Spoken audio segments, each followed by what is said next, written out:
You can't laugh. Now I got to retake it for the podcast. The things you don't see in the recording booth. Sorry, I'll stop talking. If we don't finish the chapter, it's on you. Okay, fine.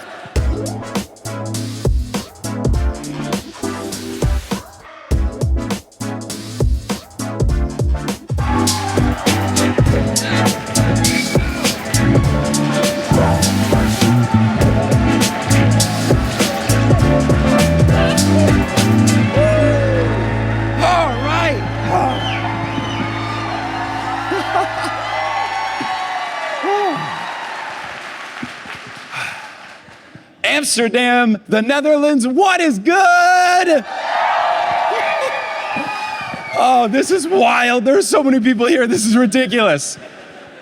Thank you so much for coming out. I'm very excited to be here in your wonderful city, in your wonderful country. Had a lovely time here. Part of the shows last night was super fun. This show's about to be hype as hell. And there is so much that we need to cover that I'm just gonna cut right to the Annabeth Chase and bring our guests, because we've got to do a chapter and a half, and they're beefy and chunky and important. So please welcome to the stage our guest for this episode. It's Stephen Parra.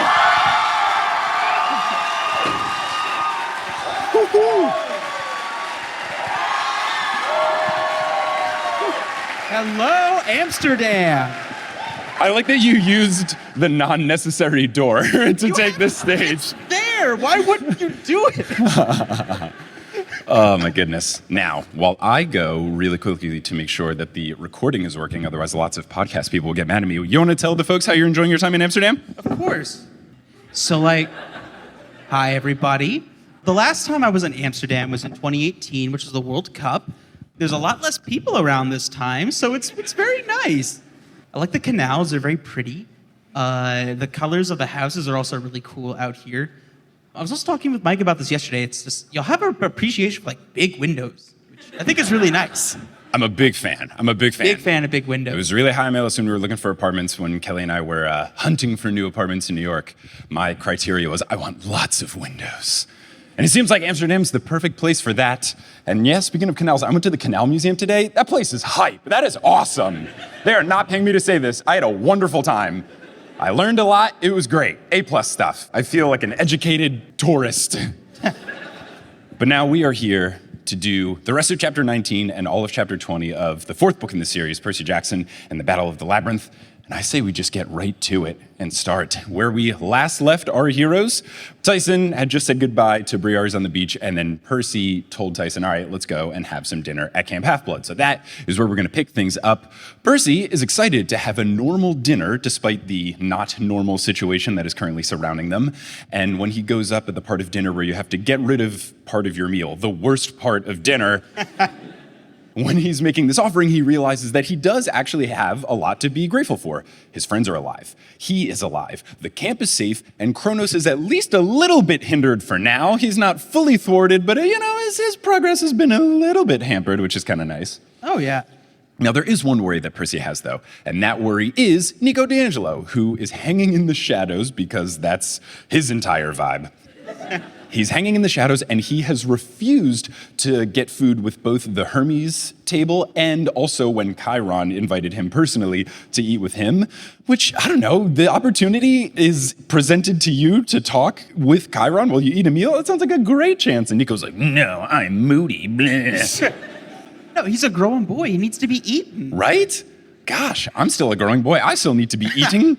I was eating the whole time in the green room. Amazing. Shout out to Kelly, who brought me dinner. Woo! Ooh, a lot of Kellyheads in the crowd. So after dinner, the campers head to the amphitheater because the Apollo cabin promises to raise the spirits of everyone in camp with a sing-along, and Nico decides instead he would rather head into the woods.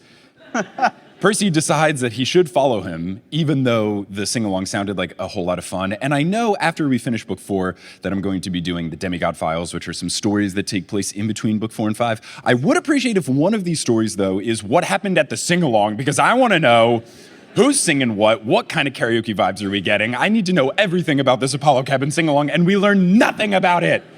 Well, maybe you'll find out. I would love to. I want to know who's doing duets, who's doing power ballads, who is daring enough to do a hip hop song. Do they censor themselves? Do they go fully explicit? I need to know everything.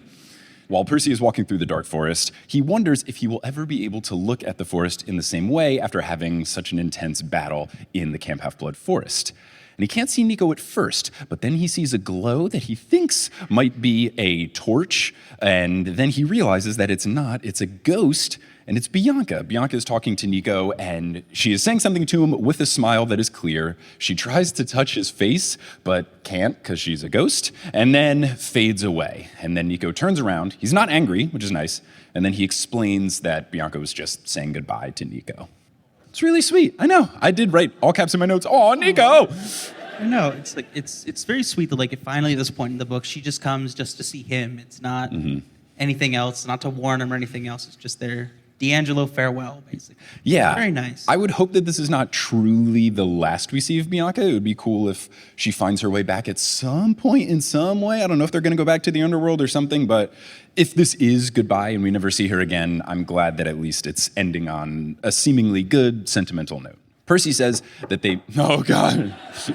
Trapdoor's good. Oh, I thought you were knocking on wood, like hoping... Sure. that she would come back. I don't even know if that's what the table would be the easier choice, but yeah. Percy says that they missed Nico at dinner, and Percy says, you could have sat with me too, and Nico says, no. And Percy says, if you don't want to hang out in the Hermes cabin, you could probably stay in the big house. They have a bunch of extra beds, and here's where I'm thinking. I think Nico should make a cabin for the Hades campers. I guess there wouldn't be any other ones, but it's still weird that there isn't one, even though they went as far as to make symbolic houses for people like Artemis who don't have any kids that would go to the camp. I think that it would be really nice if they make a Hades cabin, work with the Hephaestus people to build it all up and make it really nice. It could be a fun team effort. I think this would be fantastic. Yeah, but Hades is a bummer. I'm still holding out some sort of hope that he's really misunderstood and we're going to get good guy Hades in the end. That's what I'm really clinging to, but we will have to see. Yeah, exactly. Trapdoor, still good. Nico refuses. He says that he is not going to stay at Camp Half-Blood. And when Percy says that it would be too dangerous for Nico to go out there alone without any sort of proper training, Nico says that he will train with the dead. He is on a very intense kick here. That kid's gonna run out of Happy Meals. Gonna really rack up a lot of bills buying McDonald's and various sodas. Yeah, come on, he's gonna have to get a job if he keeps doing this. Now, Nico again cites that there is no place for him at camp. They didn't even want to make a cabin for Hades campers. There's no place for him here, just like there's no place on Olympus for Hades. Percy wants to argue with this, but he knows that Nico is right, and he feels that Nico will probably have to go his own way. And he thinks back to something that I made fun of in an earlier episode, where he remembers that Pan addressed everybody individually except for Nico. So I thought that was kind of weird, and now Percy's picking up on that as well, saying he noticed that Nico didn't get any sort of cool little pep talk from Pan. Yeah, and I guess it kind of makes sense on a thematic level, right? Pan is about the wild, this teeming, lifelike, beautiful thing, and then Nico is about death. Yep. A little bit of the opposite. A little bit, yeah. Mm-hmm. Percy asks Nico when he's going to leave, and he says he's going to leave right now because he wants to learn who his mother was. He wants to know who paid for him and Bianca to go to school. He wants to know who the lawyer was that got them out of the Lotus Casino, and he also wants to know what exactly is his past. All questions that I would love to know the answer to. You think he's get a running list? Is he going to check these off as he goes? I can only imagine. It's very Kill Bill, where he just has the big legal pad and all of the things written very large, and he just brings a pencil and just crosses it off whenever it's complete. But I want to know all these things too. So whether we learn them or if there is some sort of Nico story or if that's one of the Demigod files, I have no idea what is happening there or in the story, but I would love to know it, and you can't say anything, so let's just move on. Percy thinks that finding the answers to those questions is reasonable, but he checks to make sure that that doesn't mean that he and Nico have to be enemies. And Nico looks down, he's a bit ashamed at this notion, and then he apologizes for being a brat and for not listening to Percy about Bianca. Which, he's 11. Come on. Is he though? Is he though? He could be really old. His past is so confusing. He's 11. My particular jury is out. Bianca thought the last president was FDR. Who knows? Great joke in the Netherlands, buddy. It's not a joke. It's a fact. but neg me some more and I'll make sure that trapdoor actually works. Percy replies by giving him the Hades Mythomagic figurine that Tyson had found. And Nico, who is a kid, as you just made it very clear, says that he doesn't play that game anymore because it's for kids.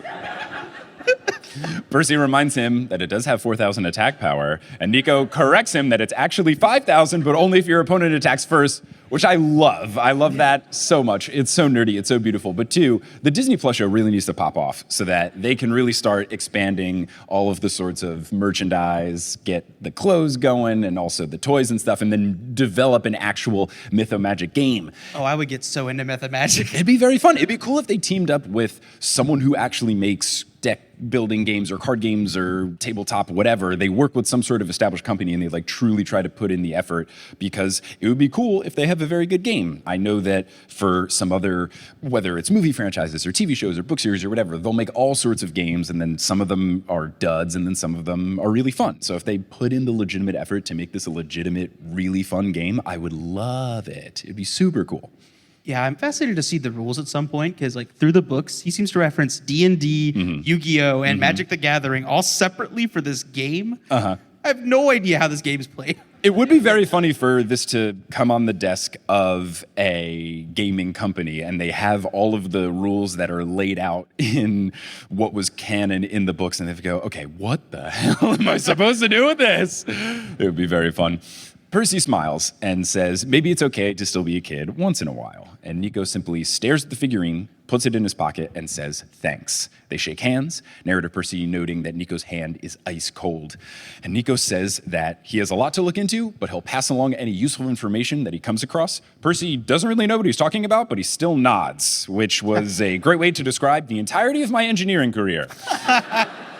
People were saying things, and I'd be like, yeah, okay. And then I would write it down and then immediately go back to my desk and Google everything. That's why I didn't make it too far in that world, thank goodness. Percy tells Nico to keep in touch. Nico heads into the forest, and the shadows appear to bend out of his way like they're avoiding him. And that is such an intense vibe. It's a very interesting visual. And stuff like that is stuff that I'm very much looking forward to seeing being done on the TV show. Oh, yeah. So much of the book is so cinematic. It's just begging for adaptation. For sure.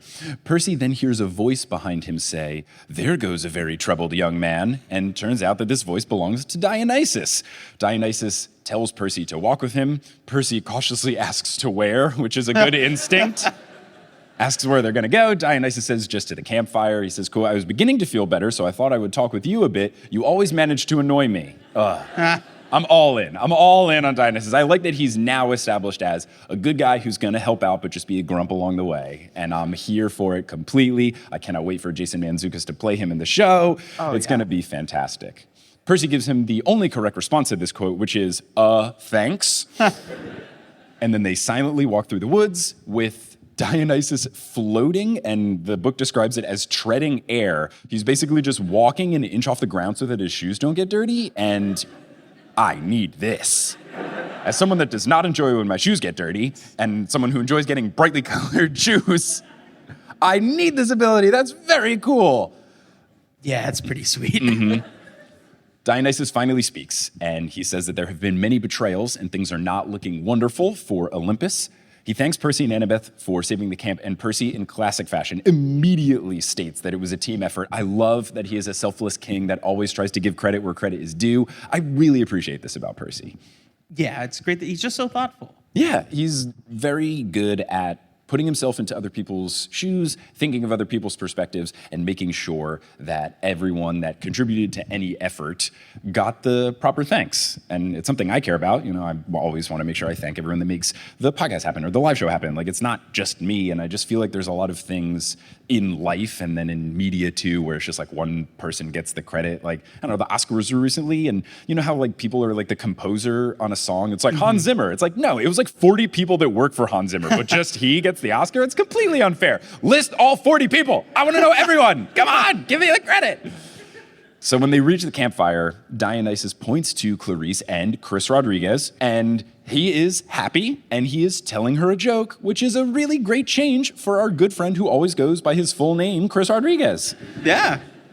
Percy asks Dionysus if he cured Chris Rodriguez, and Dionysus says that he did and that it was easy because madness is his specialty. Look Yes, at it Mr. is. D, really becoming a nice guy. I feel better and better about calling him Dionysus instead of Mr. D. I feel like he's upgraded. Now that he's not a curmudgeon, he can be Dionysus now.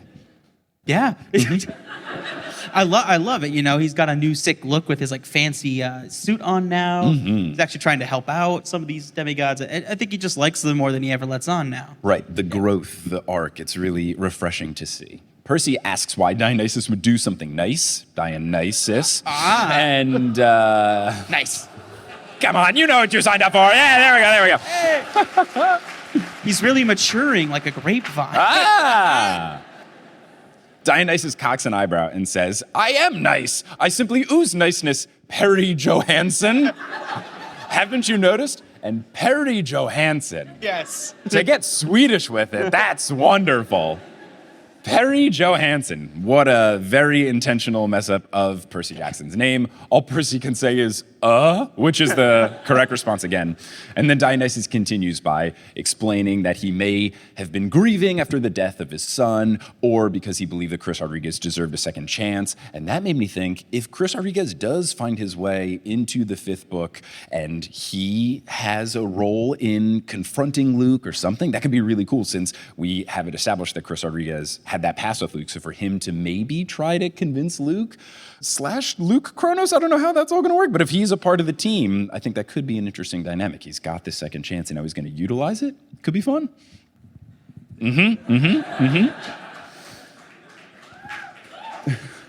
Dionysus says that no matter the journey, he's happy with the destination, that Clarice is in a better mood. And 1,000%, because she could be very useful in book 5 as well. A big old person that can punch stuff. I love it. Oh, yeah. Percy asks why Dionysus is explaining all of this to him, and he says, oh, Hades if I know, but remember, boy, that a kind act can sometimes be as powerful as a sword. As a mortal, I was never a great fighter or athlete or poet. I only made wine. The people in my village laughed at me. They said I would never amount to anything. Look at me now. Sometimes small things can become very large indeed. And I don't know if I'm just forgetting all of this, but at what point in time was Dionysus a mortal? Like, he didn't start as a mortal and become a god, did he? He's a demigod that ascended to godhood. Oh, okay. I didn't know that. Dr. Or if Moya- Dr. Moya told me this, I forgot about it because it was like a year and a half ago. My apologies. I don't remember everything that people said to me all the time. His origin's all mixed up. Yeah. There's actually some versions where like him and Zagreus are the same person from Hades the video game. Oh, interesting. They make reference to it in the video game a little bit, but it's this could be a long rabbit hole that I don't know enough about. But the simple answer is demigod that ascended. Yeah. What always confuses me so much about this point in the book is like, who makes fun of the wine guy? Like, wouldn't you want to be the wine guy's friend? He's got wine. Right, yeah. If someone had told anyone, whether it was a dinner party or whatever, that they were a full-time, I don't know what the official name of someone that think makes... vintner? Yeah, I knew vintner was a wine term, but I didn't know if that was the person who makes it. But I don't know, what? I don't know. Okay, if it was that, you said it with conviction, I believed you. But no, if he told someone like, yeah, I make wine, I don't think anyone would be like, that's a bad job. I don't like that. You know, that would be very cool. That'd be awesome if someone said they did that. So Dionysus leaves Percy to ponder this thought, and while Percy is thinking about it, he looks at Clarice and Chris Rodriguez, who are singing and trying to sneakily hold hands as if no one can see them, but Percy can see them. And he smiles because it's super duper cute. And it's the end of chapter 19, and then we get into chapter 20, which is called My Birthday Takes a Dark Turn, because nothing good can ever happen 2 chapters in a row in Percy Jackson and the Olympians. Now, at first I was very concerned because I'm very good at losing track of how old the characters are in these books, and I wrote immediately, oh jeepers, is he 15 and about to turn 16? But I thought, no, because there would be much more drama if that was the case. But my guess for the chapter before reading it was that he's just gonna have some sort of normal birthday celebration with Sally, and then the plot of book 5 is introduced. Knocked it out of the park. Narrative, I'm 31, you do not have to clap for me. No, so More than twice the target age. Still, A+ across the board, Schubert. You got it. Narrator Percy opens by saying that the rest of the summer was very strange because it was very normal, which checks out. His summers are usually anything but. He says that they did all sorts of normal camp activities, and then narrator Percy said, quote, Annabeth and I pretty much skirted around each other. I was glad to be with her, but also kind of hurt, and it hurt when I wasn't with her too. And I was wondering why he would skirt around her. I don't know if this was still because she's upset over Rachel Elizabeth Dare and Calypso and all of that. I was pondering this, and what I could have done to save myself some time was read the next sentence. Because narrator Percy explains that he wanted to talk to her about Kronos, but broaching that subject means bringing up Luke, and that's one thing that Percy can't touch because anytime they discuss Luke, Annabeth shuts it down and shuts him out before they can really get into anything productive about it. So on the last day of camp, Percy gets the standard letter that politely lets him know that the harpies will devour him if he doesn't leave by noon. And that's just terrifying to me as someone that is usually a couple minutes late for a hotel check-in. If whatever hotel I was staying at was like, yeah, check-in's at 11, and if you're not up by 11, you're gonna die a painful death. It would be tough for me. You wonder if anyone's pushed their luck with that? Oh, that would be an interesting story. Someone like actively grabbing their bags and running out as the harpies chase after them. Can you imagine Chiron having to write a letter back home to whoever camper that is? Like, I regret to inform you that your daughter was devoured by harpies, but rules are rules. Love, Chiron. Percy plans to leave at 10, which is smart, gives him 2 full hours to potentially run late. His plan is to leave at 10 and to leave Mrs. O'Leary behind in the capable hands, hooves of Chiron, who agreed to look after her. I'm glad that Percy checked in and didn't just say, you have a dog now, goodbye, thanks so much, see you next year. Which he did do to Beckendorf earlier. Yes, he did. Now, Tyson and Percy plan to take turns visiting Mrs. O'Leary throughout the year, which I think is really sweet.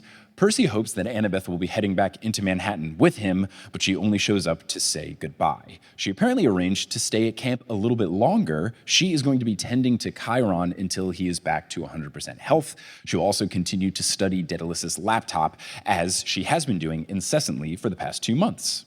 Here's something interesting, though. I did think about it because of 2 months. Daedalus gave her the laptop. It never mentioned that he gave her a laptop charger. Is he just hoping that they have a compatible Dell or MacBook Pro charger or whatever it is? I'm assuming it's probably magic and doesn't run off batteries, but still. Yeah. I don't know. I never thought about this at all. This is what you come to on the newest Olympian, baby. Needless nitpicking.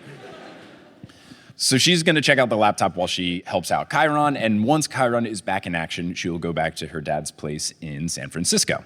Annabeth explains that she'll be going to a private school that she will probably hate. Percy tells her to call him, and she half-heartedly says, sure, and then continues to say, I'll keep my eyes open for Luke, which does not make Percy a happy camper.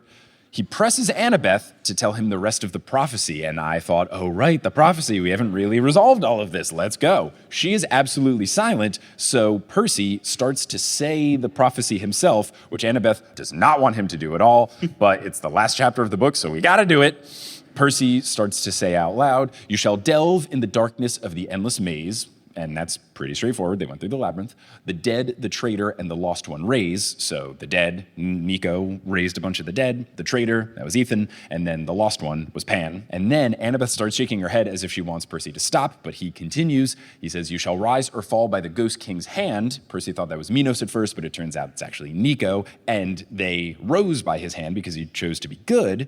Continuing with the prophecy, Percy says, the child of Athena's final stand, that was Daedalus, not Annabeth, or who was the person that awkwardly saw Annabeth and Percy having a moment earlier in the book that I thought he could be the Athena kid that could just die? Malcolm? Malcolm? Yeah, I think, yeah. It wasn't him, which was, we were all worried about it.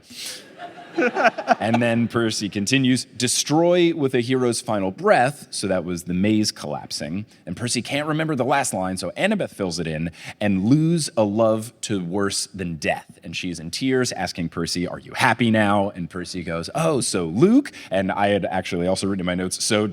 Luke? Narrator Percy then gets incredibly poetic by saying, the sun seemed colder than a moment ago. Feels very out of character. I wonder if Nico quick sent him a message. Hey, just in case you're ever really sad abruptly, It'd be super cool if you said the sun seemed colder than a moment ago. I think that would be super cool. So, what do you think about this line? I think it's interesting because it's vague enough to where it could be insinuating the Luke of it all, that Annabeth loved Luke, and now he has a faith that is worse than death. I would say being controlled by Kronos, the Lord of Time, is probably worse than just not existing. But as Annabeth kind of points out, it is open-ended enough to where it could be her concern over Percy. And then maybe she's doing the sort of Spider-Man breakup thing of like, if we're together and we're too close, then you're in harm's way, because if I love you, then you could face a fate worth... That's such a tongue-twistery thing. Face a fate worse than death. She is worried about that, so maybe she is afraid that the prophecy could be linked to Percy's whole when you turn 16, blah, blah, blah. So I think she's kind of worrying about that. So it's one of those things where if it's about Luke, whatever, I don't really care about him. But if it's about Percy, I'm very invested, and I don't want Percy to have something happen to him that's worse than dying. Yeah, that'd be bad. It would be quite bad. It wouldn't be good at all. So Percy does ask if she's talking about Luke, and Annabeth says that she didn't know who the prophecy was about, so she was worried. She says that for years, she thought that Luke was the only person who cared for her, and before she can continue, Hera appears, saying that Annabeth has nothing to apologize for. 1, she was not apologizing, and 2, I hate Hera. Absolutely. Woo! She's absolutely ruining the moment. I want Annabeth to finish this thought. She comes in at the worst possible time. She comes in, she smiles, she says that she's proud that they found the answers and had a successful quest, and Annabeth is very upset at the thought that this quest was successful given what happened to Luke, Daedalus, and Pan. Hera says that it was a success because their family is safe, and she tries to assure Annabeth by saying the others are better off gone and that she's proud of Annabeth, which that's very cool to be like, your friend, the god of the wild, and some person you idolize, they're better off dead. I'm just so proud of you, and that's all you should think about. The worst. The worst. Percy is furious, which I think is good. And he accuses Hera of being the one who paid Geryon to let them through the ranch, which I think is very interesting. And she admits to it, saying that she wanted to speed them along their journey. Percy is very upset that she didn't consider Nico, guessing that Hera would have been completely fine with him being handed over to the Titans, and she basically agrees, trying to cite Nico's words and use them against him, saying like, oh, well, he said it himself. No one wants him around, so he can be used by the Titans to take over the world? Gee, thanks, Hera. Super cool. I just want to give Nico a big hug. He needs one so badly. And now she fully sucks. I wasn't a big fan of her early on when she was vague about whether or not we were supposed to like her. Now she's very clearly a character that sucks and you're supposed to know sucks and that you hate her. So it's very, very clear that that's who she is. And I'm all aboard the train to not like her because she is just terrible. Not a fan. Percy tells Hera that Hephaestus was right. She only cares about her perfect family and not real people. She tells Percy to watch it, revealing that she guided him throughout the labyrinth more than he realizes. She says that she was the one who guided his arrow at the ranch, which I don't enjoy because I thought it would have been cooler if Apollo, Ansash, or Artemis helped him. But that does free up Percy because he did say to Apollo / did he specifically call Apollo or did he ask both of them? I don't recall. But regardless, he was going to be in someone's debt. Now, he's not going to do anything for Hera, so he doesn't have to worry about keeping a promise good. So at least that's a slight silver lining to the situation of her helping with the arrow. Yeah.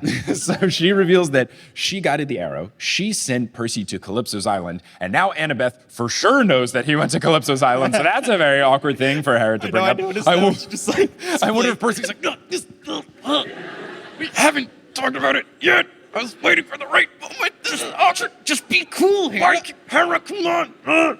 We kind of have a thing. We kissed, but now it's in an awkward waiting period. And Hera also says that she opened up the path into Mount St. Helens with the forge. She then turns to Annabeth and requests a sacrifice for the help that she gave, which is usually not the order of operations. Usually don't do a thing and then ask for repayment afterwards. That's just bad business, Hera.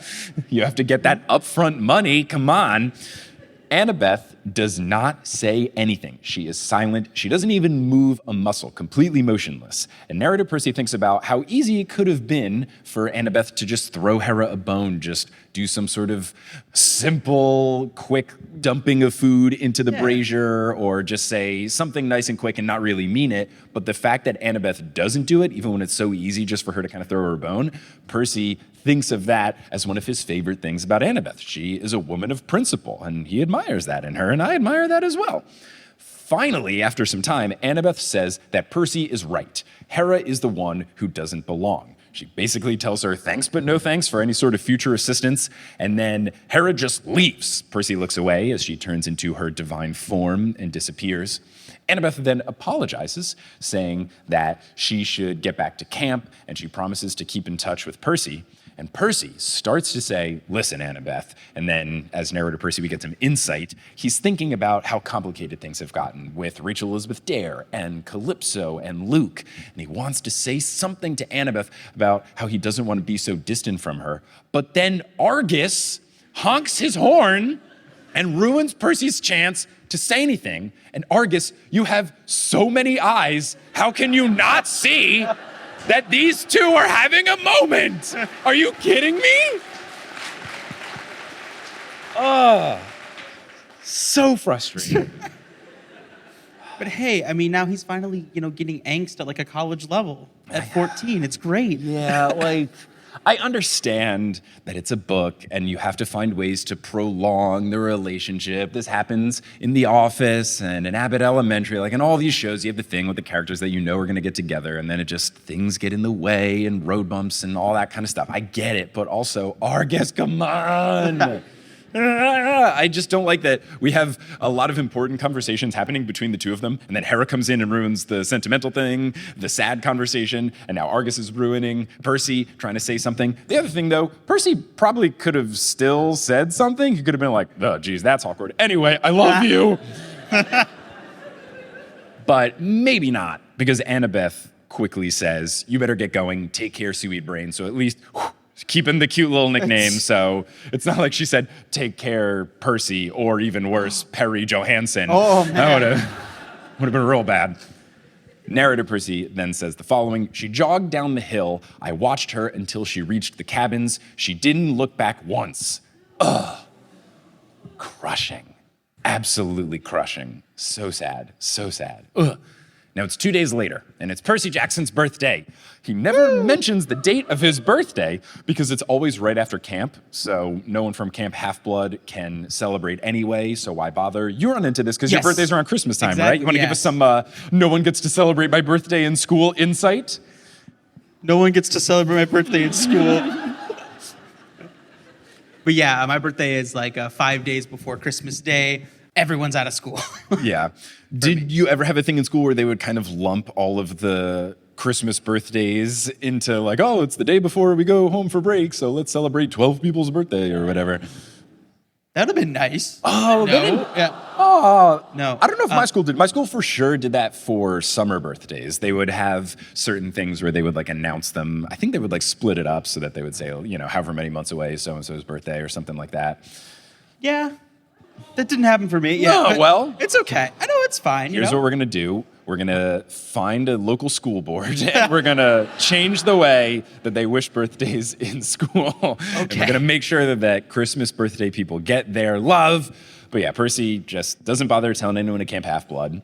And he also doesn't really have a lot of mortal friends, so it doesn't seem like it's going to necessarily be this big, wondrous occasion. And I was thinking, you've got Rachel Elizabeth Dare, and that might come into play later in the chapter. Percy does confirm, and I was quite relieved to know that he's about to turn 15, not 16. Thank goodness. Because of the prophecy, though, being less than 1 year away from the big deadline doesn't really excite him. So he's not excited to turn 15 now. It just means, oh, great, I have less than a year until the big day. Sally throws him a small party, and Paul comes over. And at this point, I'm not feeling any bad feelings about Paul anymore. I'm feeling pretty good, especially as things develop throughout this chapter. And everything is okay with Paul showing up because Chiron has manipulated the mist to convince everyone at Good High School that Percy had nothing to do with the explosion.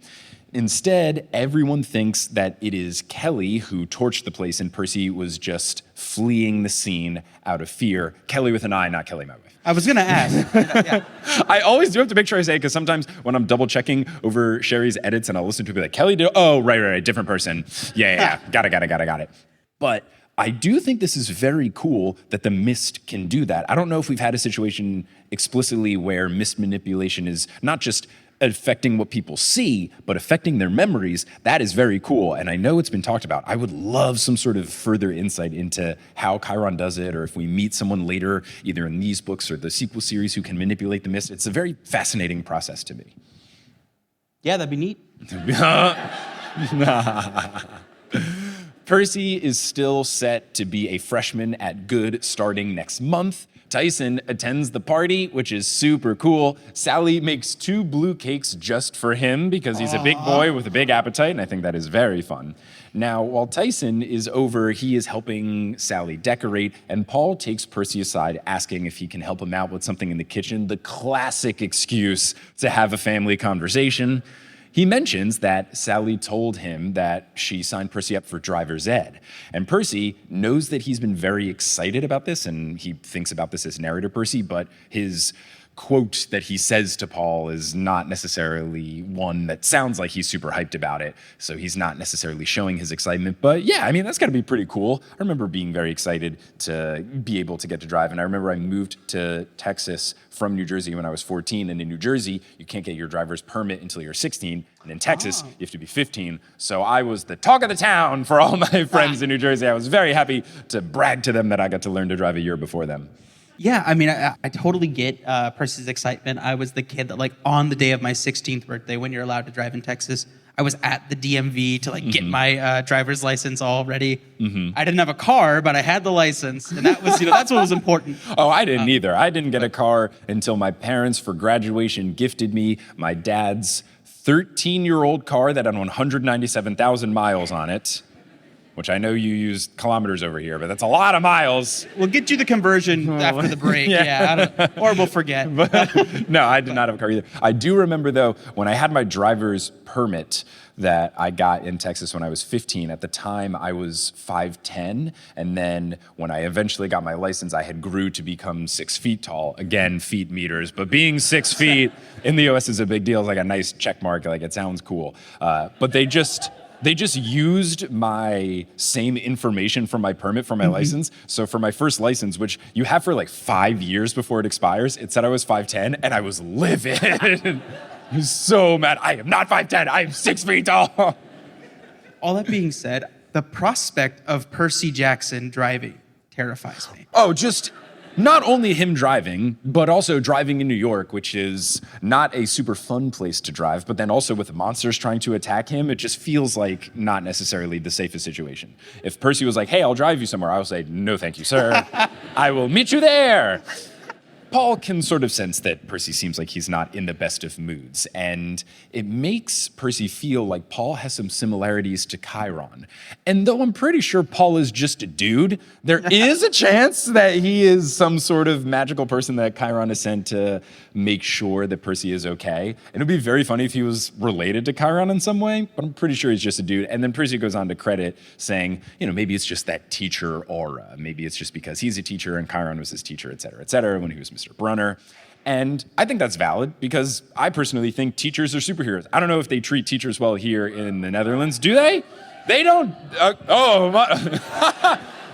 So I could tell that the first woos were from the non-teachers in the crowd. And the murmurs are from the teachers in the crowd. Yeah, in the US, they could certainly be treated better. I'm a big fan of, at least in the US, and I don't think they do it here, but in the US, if you were in the military or the armed forces, you get to board the plane before everybody else. I feel like teachers should get priority boarding. They should for sure get to board the plane before everyone else. They're dealing with kids all day. They should not have to deal with overhead storage in a plane. They should always be able to put their carry-ons in wherever they're going. I will campaign for this as you campaign campaign for December birthdays getting more love. All right. These will be our things have that our- we fight for. Now, Paul is picking up on Percy's sadness, so he can tell that Percy has had a rough summer, and he guesses that Percy lost someone important and had some girl trouble. And Percy basically is like, how did you know that?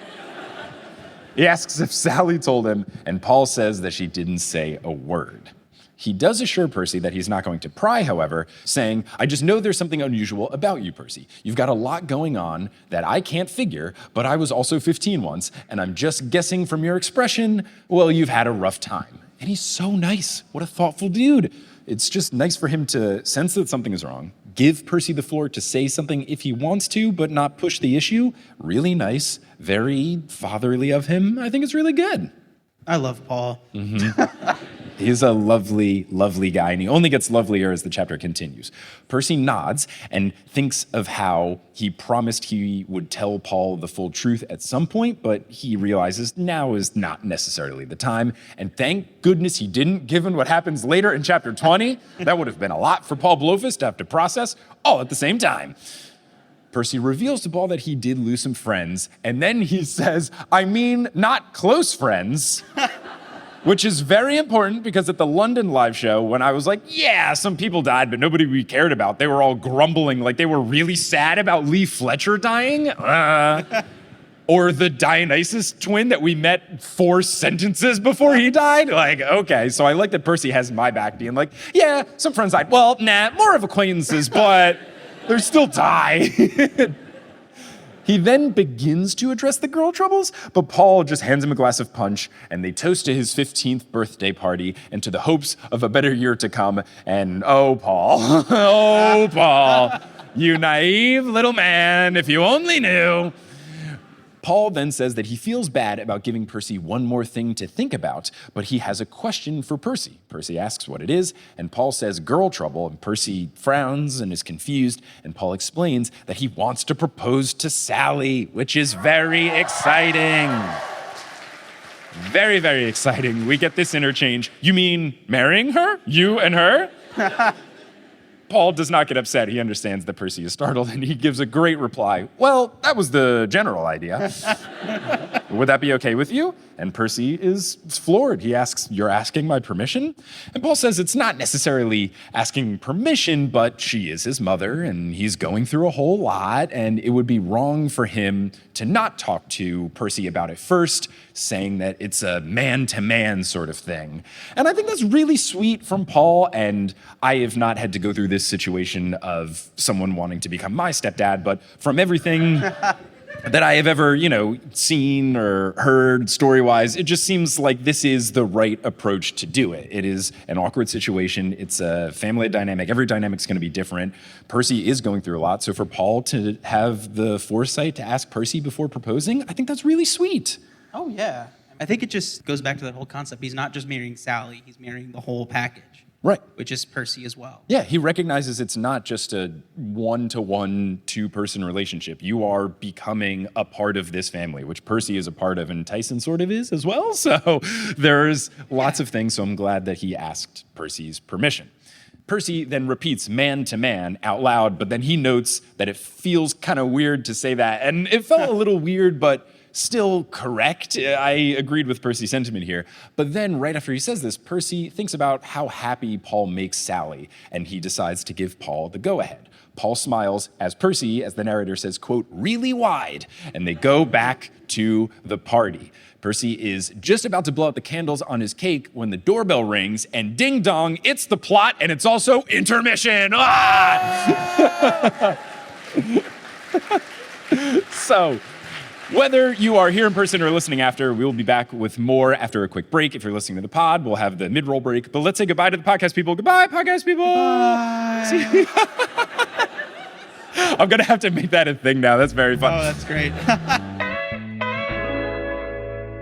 Hello and welcome to the ad roll of the Labyrinth, the final ad roll of the Labyrinth. This time I'm coming to you from South Korea, which has been wonderful. Let's talk about some updates with the podcast. I'm going to do things a little bit differently here in this mid-roll break. First, I'm going to talk about the folks who have supported us on Patreon. Then I'm going to talk about the sponsors for this episode, and then we'll talk about some updates. So let's talk about those patrons. Shout out to everyone who is supporting the show on Patreon at thenewsolympian.com/Patreon. I really do appreciate it, especially around this time of year that passed recently, tax season. Gosh, what a fun time. And it's so much easier to do Patreon stuff than it is to do everything else. So not only do you help make my job a reality, but you also make my taxes a lot easier. Thank you so much for everyone supporting. And I want to give a shout out to the folks who have joined most recently. Shout out to our newest Ultra God tier patron, Hunter Landstrom. Shout out to our newest Mega God tier patron, Zach Silver. Shout out to our newest God tier patrons, Jennifer Foti and Jay Handley. And shout out to our newest Demigod tier patrons, Anne Glacken, Relaine Fair, Evelyn Lewis, and Everybody Loves Blackjack. Thank you all so much for your support. May Athena bless you with wisdom. If you are like me and you have a very fun tax time, maybe she could help you around next time to make sure you keep all your forms and orders and checks and balances together. Now let's talk about the sponsors for this episode. We have two sponsors, the first of which is Headspace. Now, if you are a camper at Camp Half-Blood, you had a bit of a rough summer, and maybe you need to calm down just a little bit, and maybe you need a little bit of help calming down, whether that is just relaxing during the day or sleeping at night. If you were looking for a tool that could help you out, you could use Headspace. Headspace helps improve mental health with guided meditations, mindfulness practices, breathing and calming exercises, and so much more. And you can use these tools to help reduce anxiety, boost your mood, and help you sleep better. And speaking of help you sleep better, I have used Headspace multiple times in order to achieve that goal, and achieve it I did. They have these sleep stories that you can listen to with soothing background noises and soothing narration. You can actually change the sliders of how loud you want the background music versus the narration, which is something I've never heard of before in any sort of help me fall asleep program. And I really appreciate that they have it. And I've also done one of the guided meditations with Headspace, and I have no idea what I'm doing with meditation. So it was really nice to have the step-by-step instructions, and it did calm me down. Headspace has over 1,000 hours of clinically proven mental health exercises, and even if you only have a few minutes to get in the right headspace, there are programs that you can do on the go if you're pressed for time. Headspace has helped me and more than 100 million people worldwide, and they can help you too. Listen up, you do not want to miss this. I've arranged something special. For a limited time, all of you can try Headspace free for 30 days by going to headspace.com/Olympian. You won't find this offer anywhere else. You must use my link, headspace.com/Olympian, to unlock all of Headspace free for 30 days. This is not something that they normally do. Headspace.com/Olympian. This episode is also brought to you by Athletic Greens. If you are Percy Jackson or one of the other campers at Camp Half-Blood that goes home after the summer, you will be traveling. And if you are traveling, you might want to have something on the go that can help you make sure you're getting your vitamins and minerals when you do travel. Maybe you aren't able to have a full-fledged meal that you have to sacrifice some of to the gods into a bronze brazier. But if you're looking for those vitamins and minerals of a full meal when you're on the go, you could use Athletic Greens. I started taking Athletic Greens when I was traveling, and the travel packs are really convenient. All you need to do is pour them into a cup of water and stir it up, or you can pour them into a bottle of water and shake it up, and you can drink it on the go, and then boom, you're getting a whole bunch of daily vitamins and minerals. You will absorb 75 high-quality vitamins, minerals, whole food source, superfoods, probiotics, and more. There's loads of people who take some sort of daily multivitamin, and it's important that you choose one with high-quality ingredients that your body will actually absorb, and that is the case for Athletic Greens. They also do constant product iterations and third-party testing to make sure that they are using the best of the best ingredients. There's no artificial anything in there. It's all good stuff. So if you're looking to reclaim your health and arm your immune system with convenient daily nutrition, you can do so with Athletic Greens. And to make that easy, Athletic Greens is going to give you a free 1-year supply of immune-supporting vitamin D and 5 free travel packs with your first purchase. All you have to do is visit athleticgreens.com/newest-Olympian. Again, that is athleticgreens.com/newest-Olympian to take ownership over your health and pick up the ultimate daily nutritional insurance. So if you want to get those nutrients on the go and not have to give a portion of them to the gods via a offering, you can check out Athletic Greens today. Moving on, if you want to be a part of the TNO community, there are a lot of different ways that you can do so. We are on a whole bunch of different social media platforms. We're on Twitter, we're on Instagram, we're on Reddit, we're on Facebook. We have a Discord that's attached to the Patreon. So if you join at any tier, you get access to the Discord. Lots of really fun communities, lots of really fun people. I always have a really fun time popping in, having conversations with folks. So if you want to connect with me or listeners, I would say follow the show on one of our social media platforms or join the Patreon and then have fun in the Discord. Now, if you're all caught up on the news Olympian and you're looking for a new podcast to listen to, I make a whole bunch of podcasts. I'm an independent podcast boy. I think these podcasts are very good. I know I'm very biased, but I think you will like them too. One of the shows I think you would love is Meddling Adults. Meddling Adults is a podcast game show for charity where I serve as the host and guests compete to solve children's mysteries from classics like Encyclopedia Brown or Scooby-Doo or Nancy Drew or Shelby Woo or other non-rhyming detectives. And whoever of these guests has the most correct guesses, they earn money for a charity of their choosing. We've raised a bunch of money for charity so far. Earlier this year, we did half of season 4. We're going to finish up season 4 later this year. And the episodes are all really fun, very wholesome, good stuff. And you can play along at home if you want to see how you stack up against the guests or against Encyclopedia Brown himself. So if you want to listen, you can go to meddlingadults.com or you can search for Meddling Adults wherever you get your podcasts. Now, before we wrap up here, you're going to hear words from a few sponsors who make my job feasible as well. It will be fewer than usual since we had ads earlier in this break, and they might be in your local language if you are internationally. So if you live in Korea, don't be surprised if you hear an ad in Korean. But once those ads are complete, we'll get back to this episode of The Newest Olympian. How's it going, everybody? Have a good intermission. Nice, good. Glad to hear it. I missed you all so dearly. Let's continue. Another awe. What a sweet little crowd. We got awes when I said that both times for the popular show, too. So let's continue. Chapter 20. Where did we last leave? Oh, right. Someone's at the door. Ding dong. Plot o'clock. Sally asks who that could be. It's the plot, Sally. Percy finds it strange because the doorman didn't call up first. Sally opens the door and it's Poseidon, Lord of the Sea. And first thing I wrote in my notes was, oh no, poor Paul, oh geez, oh man, in all caps. I feel bad for my guy, Paul. Now, Poseidon is dressed in full fishing dad attire, and Sally almost calls him Poseidon, but then stops herself while blushing profusely and instead says, hello. Now we see where Percy gets it from.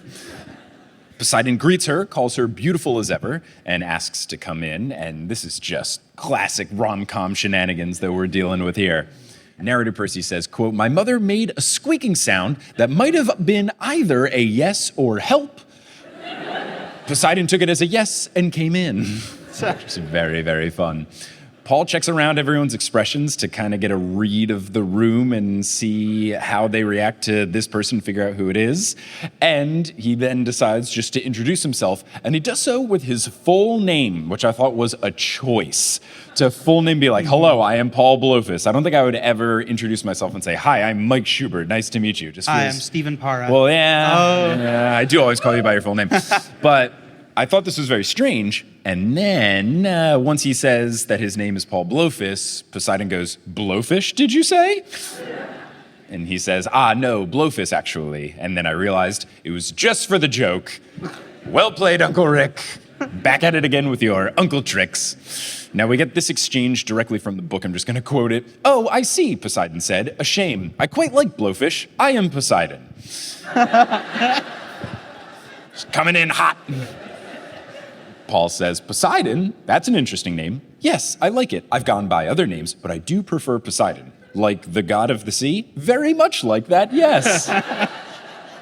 Well, my mom interrupted. We're so glad you could drop by. Paul, this is Percy's father. Which, absolute bombshell. I thought she was just going to try to steer things away, make some sort of lie, but no, she's just coming in, cutting right to the Annabeth chase and saying, hey, this is Percy's dad. And Paul says, I see, and looks angry, which is the correct thing to say and to do. And because of this very normal, natural human reaction, I fully trust Paul. And I no longer am worried that he's some sort of evil being, because that is exactly what a regular, normal person who is interested in Sally romantically, that's exactly how they would react. Yeah. Poseidon then sees Percy and is happy. He sees Tyson as well, and Tyson runs across the room screaming, Daddy, and gives Poseidon a big ol' hug, which is so cute and sweet. We don't deserve Tyson. He's so wonderful. Paul's jaw drops, but Sally explains that Tyson isn't hers, and it's a long story. And I do wonder exactly what Paul sees. I'm guessing just a very tall kid with 2 eyes, so It's not as long and as strange of a story as it could be. Poseidon says that he is here because he couldn't miss Percy's 15th birthday, the day that he'd be a man if he were in Sparta. Glad we moved on from that. Yeah. Paul says, that's true. I used to teach ancient history. And I like Paul trying to brag, trying to have a little showmanship of, oh, look at me. I used to teach ancient history. Like, very cool, Paul, very cool. He's the god of the sea. Yeah, but who's dating Sally now? That's true. He does have that over him. He does have that advantage. Poseidon says, that's me, ancient history. Sally, Paul, Tyson, would you mind if I borrowed Percy for a moment? And Poseidon has absolutely no chill. The gods just love almost blowing their cover at any instance. I can only imagine they find it fun and entertaining. Once they are alone, Poseidon's smile fades and he asks Percy if he's all right. Percy says he's fine. Poseidon says he's heard stories, but he wanted to hear it directly from the son of the Lord of the Horse's mouth. Rick did not write that. I wrote that. It's all me, baby. It's good. It's good. I like it. I felt pretty good about it. Yeah. Percy tells the whole story, and narrator Percy notes that Poseidon's face didn't change the entire time, which he found a bit unnerving, but once Percy finishes the story, Poseidon nods and says, so Kronos is back. It will not be long before war is upon us. And Percy asks if Luke is really gone. Poseidon says he doesn't know, but he does find it quite disturbing.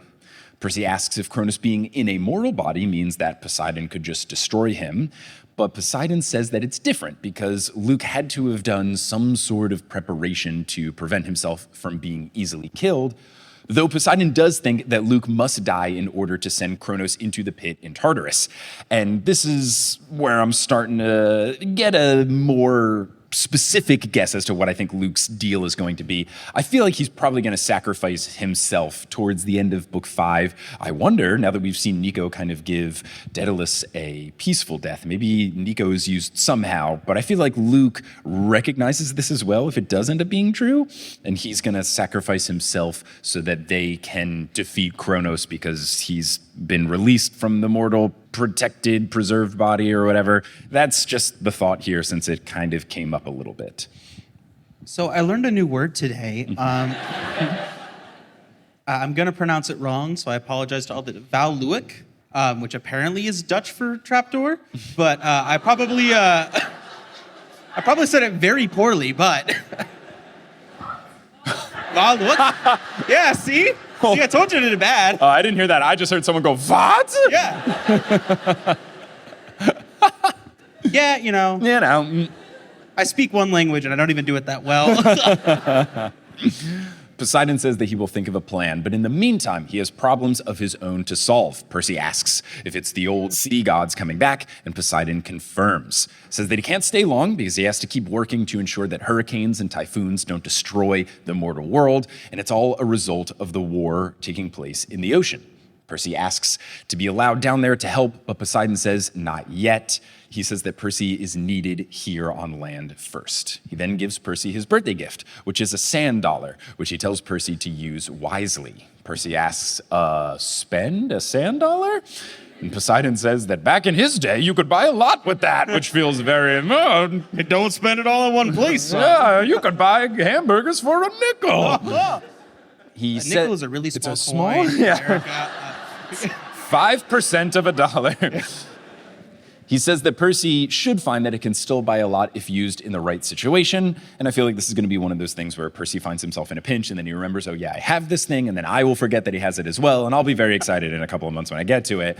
But then it will help them overcome some sort of obstacle. Percy asks what sort of situation would happen that he could use this. And Poseidon says that Percy will know when the time comes, which is classic Olympus. They all love to do this. Here's an important thing. Can I have a clarification? No, you cannot. You'll just know. You'll just feel it. It's all vibes. It's all vibes, no knowledge, no understanding. Now, what I think is really nice is that Percy asks Poseidon about what Antaeus said when Antaeus said that he was Poseidon's favorite son. I like that Percy has no patience for awkwardness. If he has the chance to talk to someone, he wants to get all the awkward questions out of the way, especially for Poseidon, who only comes around maybe once a book, max. So I think that that's really nice. He specifically asks about the whole skull dedication thing. He just starts to ask about it, and Poseidon kind of guesses where he's going with it, saying, oh yeah, you're going to ask about the whole this guy killing people and offering it up to me thing, and Percy nods. And then Poseidon says, Percy, lesser beings do many horrible things in the name of the gods. That does not mean we gods approve. The way our sons and daughters act in our names, well, it usually says more about them than it does about us. And you, in italics, Percy, are my favorite son, which I think is amazing. My first thought was, this is very good. My second thought was, what about Tyson? He better be number 2. He's probably the favorite Cyclops. Yeah, that's no question at all. But I think this is sweet, and I think that this is a nice thing, not only to think about in the gods, but also just like in the world with religion, that you can have people who practice certain things in not the correct way. I'm sure this won't make sense if I reference a specific group in America, so there's extremists all about. So I'm glad that this is something that's holding true in the world of Olympus here in the Percy Jackson universe. Percy thinks that Poseidon simply being here is the best birthday gift that he could receive, and then he hears Sally cry out in the other room that the candles are melting. Poseidon tells Percy to go, but before he does, he says that the eruptions are continuing because Typhon is stirring, and he will probably escape his bonds within the year. Percy apologizes, but Poseidon says, it's not your fault, says that it would have happened eventually, and he warns Percy that facing Typhon will be unlike anything he has ever faced before. Says all the forces of Olympus combined were barely enough to beat him last time, so it's going to be a tough fight, and I am very excited to read about it in the 5th book. If it doesn't happen, this would be the worst version of failing Chekhov's gun ever. Really want to see this battle go down. In addition to what Poseidon is predicting about Typhon, he predicts that Typhon will go straight for New York and Olympus once he's free. He's not going to dilly-dally with any other part of the world. He's going to go straight for all of our friends in New York City at the top of the Empire State Building. And narrator Percy about this says, that was just the kind of wonderful news I wanted to get on my birthday. For a silver lining, at least there's an entire country he has to cross. Yes. But as a not silver lining, I'm assuming he'll destroy everything along the way. Like, I don't know that he's gonna carefully walk from Washington to New York or fly or take a plane or something. Though it would be fun imagining him being in, economy class. So, are you on a trip for business or pleasure? A bit of both, actually. Poseidon pats Percy on the back as if everything is okay, says that he should leave. He turns into mist and leaves via the window like an ocean breeze. Narrator Percy says, it took a little work to convince Paul that Poseidon had left via the fire escape. But since people can't vanish into thin air, he had no choice but to believe it. And that is a good instinct of Paul, because you're not allowed to leave via a fire escape in New York unless there is an active fire. You're not allowed to put stuff on your fire escape or walk down it just for fun. So Paul thinking that this was a weird choice by some dude is correct. I really like where Paul's head is at. They have blue cake and ice cream until they are stuffed. They play Monopoly and charades. Tyson doesn't process the rules of charades, which is adorable, but apparently he is a beast at Monopoly. Percy gets knocked out so early that he goes to his room and says that the remaining 3 players can keep playing. I think this is a win for Percy because Monopoly is a terrible game. The best situation to be in when people are playing Monopoly is to not be playing Monopoly. Not a fan.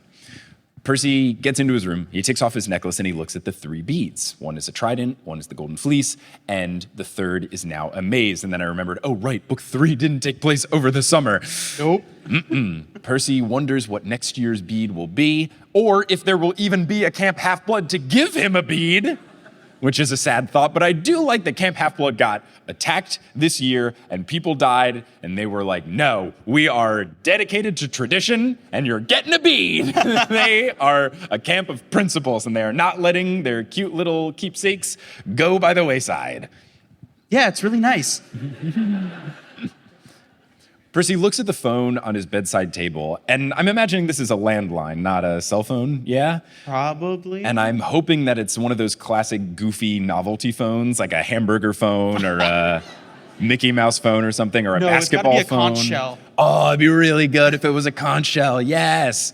He looks at the phone on his bedside table, which is canonically a conch shell, and he thinks about calling Rachel Elizabeth Dare. Apparently, when Sally asked Percy who he wanted over for his party, he thought of Rachel Elizabeth Dare, and he didn't call her. He doesn't really know why, and thinking of calling her now makes him very nervous. It's Makes him nervous, huh? Interesting dynamic there. He removes the things from his pockets, which include Riptide, his key to his apartment, and a Kleenex tissue for some reason, just chilling in his pocket. You know, it's really important for fighting monsters. To have, Yeah. just to wipe up the schmutz and Yeah. blow your nose It's like, before you're ready look, to go. They sneeze all the time Yeah. on you. It's not something Rick takes time to show you, but like In the director's cut, though, you know, they'll yeah. have lots of sneezing and all nose over the blowing. Disney Plus show, I Oh, promise. for sure, for sure. He then feels something in his shirt pocket, and he didn't realize it at first, but he's wearing the same shirt that he was wearing at Calypso's. And in the pocket is a wrapped cloth. He unwraps it, and inside is the moonlace clipping that he was given. It's all shriveled up now, but still he can smell the scent of ogygia, and it makes him sad. He remembers Calypso's request for a garden in Manhattan. And I don't know a lot about plants, but I was wondering, dude, did you just completely blow it by forgetting you had this thing for weeks on end? But he opens his window and he goes onto the fire escape, which is illegal, and he finds an empty planter box that Sally usually uses, but the spring is past, and right now it's just dirt, and it's waiting for something new. So he plants the sprig, and it is a full moon out, so soon a tiny silver baby plant grows. And then Percy hears a voice say, "Nice plant." And I love the way Uncle Rick does this.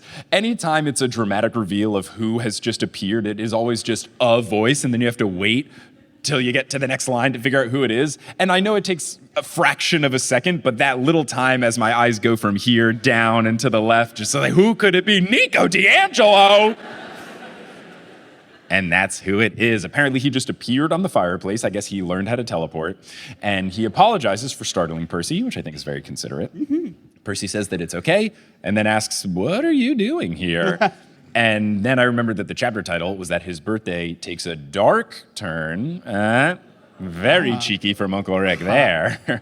Nico, even though it's only been a couple of months, he's an inch taller since Percy last saw him. He's got his classic black clothes, everything, but he does have a new accessory. He has a silver ring in the shape of a skull. He says that he did some exploring and that Daedalus got his punishment. He says, quote, "Minos wanted to boil him in cheese fondue for an eternity." Feels like a strange pull from Minos. Yeah, it's like, why would you take something like delicious like cheese fondue and then get torture all involved? See, my thought was, Minos isn't French. Why cheese fondue? But he wanted to boil him in cheese fondue for an eternity. Nico says, but my father had other ideas. Daedalus will be building overpasses and exit ramps in Asphodel for all time. So in America, there's these things called roads. In America, there's these things called cars. It's like two bicycles with a motor in the middle. And they go very fast.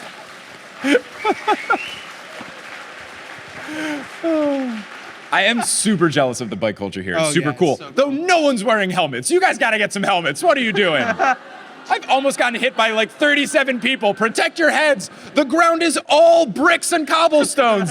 Get some helmets. What are you doing? Ridiculous. I've not seen a single helmet. I've been here for 3 days. So he's going to be building overpasses and exit ramps in Asphodel for all time. Nico continues, it'll help ease the traffic congestion. I love thinking that there's traffic. Truthfully, I think the old guy is pretty happy with that. He's still building, still creating, and he gets to see his son and Perdix on the weekends, which is very sweet. So that's a nice touch. how do you feel like Perdix feels about seeing him? I don't know. I don't know if you mature in age or is he stuck at 12 forever. It's an interesting thing, but also Perdix was kind of a brat, so I'm not too worried. Like, yes, him dying was bad, but you know.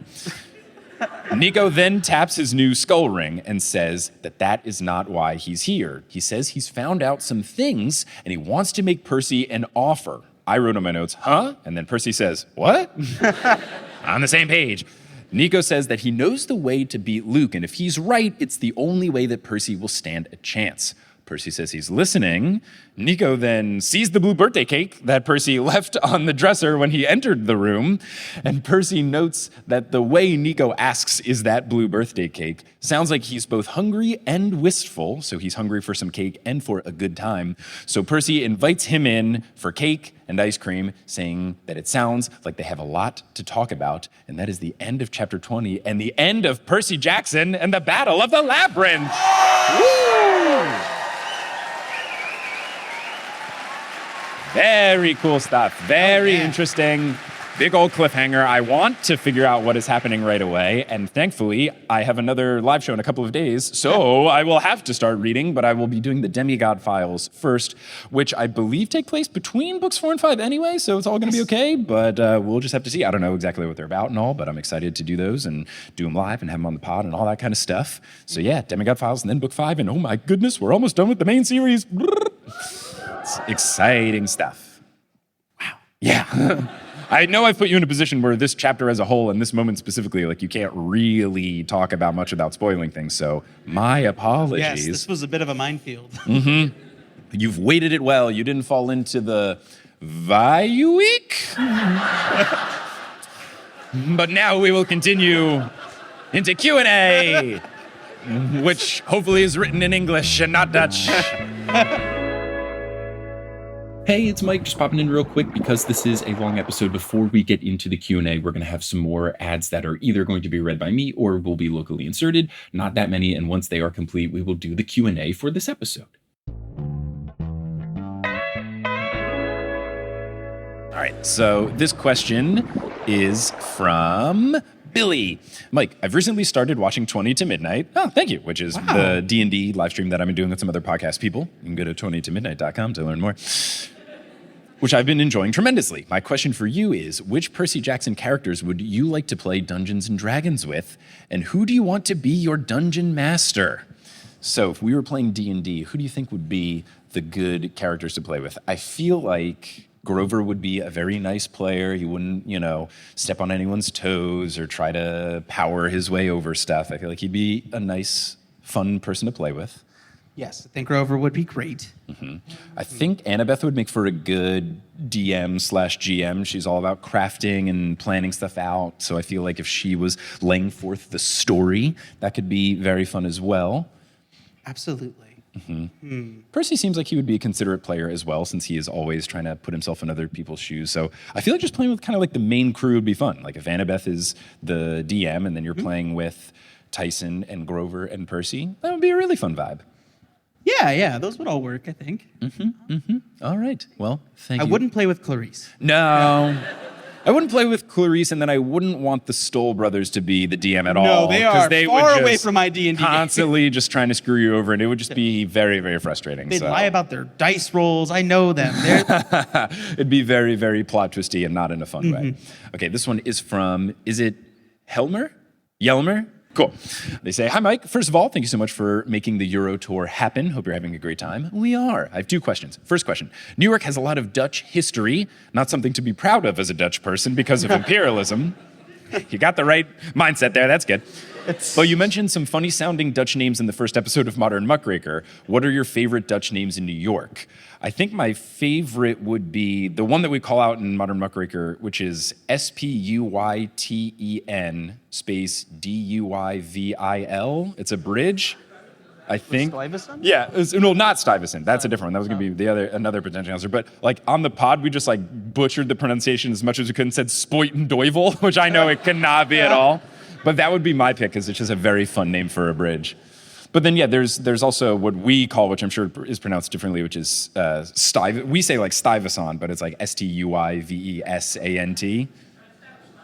Okay, yeah, we just say sty. We just say like sty or bed sty, like we just shorten it because we just see all the letters and we're like, a U and then a Y. Blah.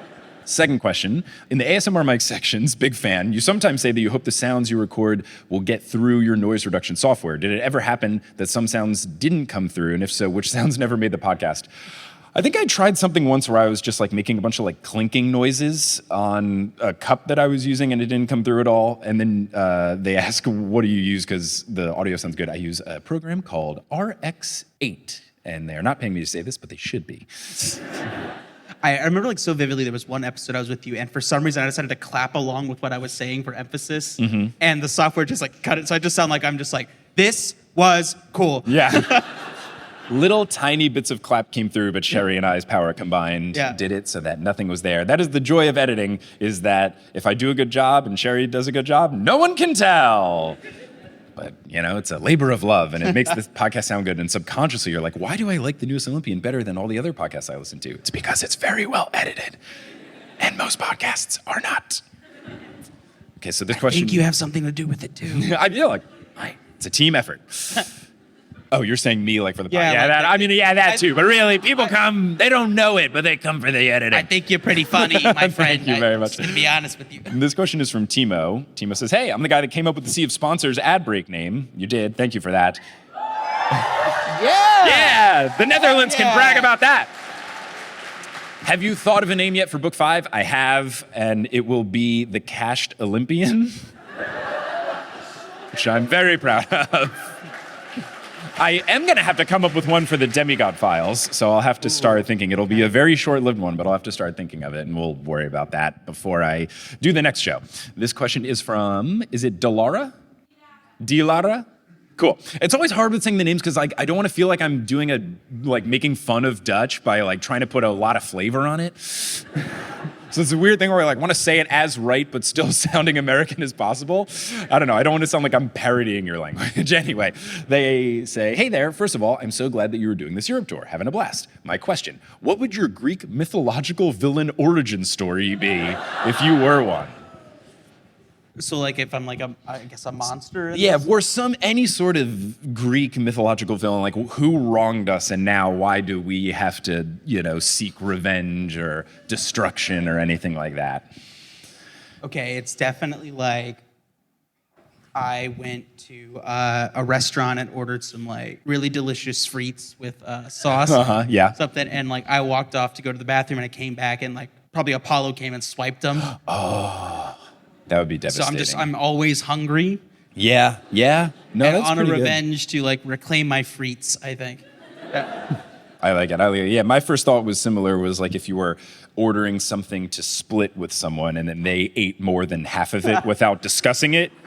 There were 8 fries left and then they had 5 of them. You're like, how dare you?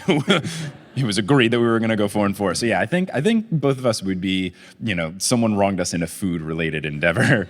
Something Much I like take a dog, very we're seriously. very food motivated. Okay, so this next question, the subject line is Amsterdam tulips. Mike, what is your record words per minute? You speak so fast, my dude. I do not know because I've never tracked it, but I would guess a lot. And then the follow-up question, have you ever done a rap battle? I have done rap battles. There were some that made their way into Potter List, but also if you want to see one of the best rap battles I did, if you just search, I did a hip-hop improv thing in Seattle called A Tribe Called Yes, and our opening night was filmed, and we did a rap battle every single night, and it was, a structured improv sort of show.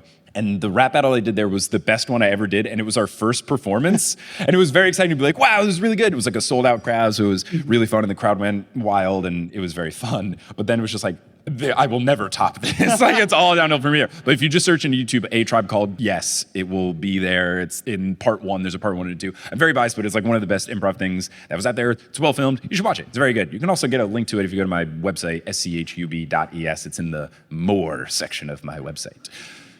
Yeah, rap battles are fun. Okay, this one is from Romani?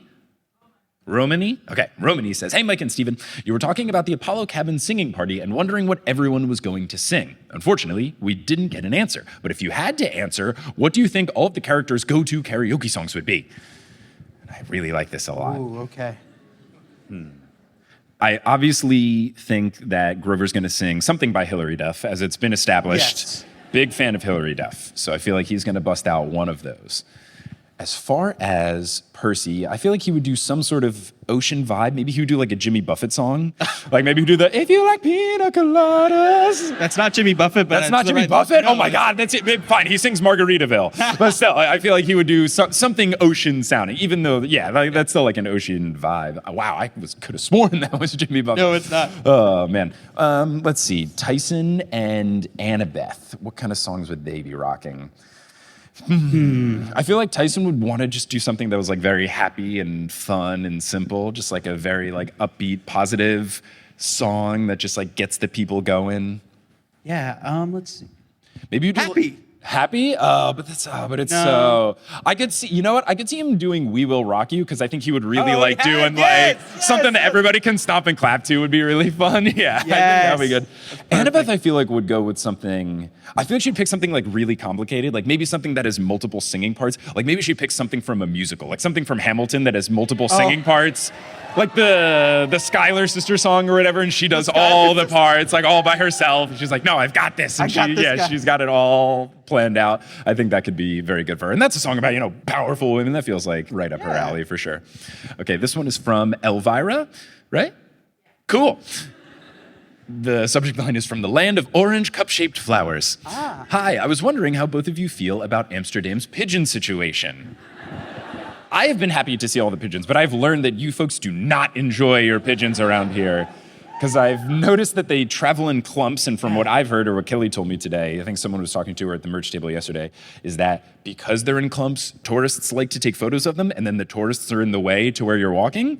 So I could see that being annoying. As someone that also despises tourists, I can sympathize. But then you don't hate the pigeons, you hate the tourists, which is a normal thing to hate. I've enjoyed that the pigeons are all clumpy. I'm continuing to do pigeon watch as I make my way through the cities on tour up in Ireland. They were very big and chill, and in London they kind of stayed out of people's ways, and there were either like really like trim or there were some really big ones in the park that we went to. And then I feel like it's been very much like traveling in clumps here. How's been your read of the pigeon situation? Yeah, they're just like, it's a real pigeon posse out here. I have a small confession to make. What? I took a picture of pigeons yesterday. You did or did not? I did. Oh yeah, I did one as well. I know, but I did a video, but at least for my purposes, it's my job. I have to do it because I'm doing pigeon watch as I make my way through. So. No, I just wanted a picture of pigeons.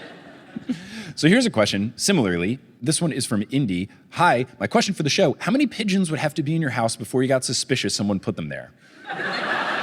Now, we got a question yesterday that was how many owls would have to be in your house before you got suspicious that someone put them there. Is that like a thing here or something? Did Indy just send the same question twice, and did I just think it was interesting both times? Is that a thing? No, okay. Okay.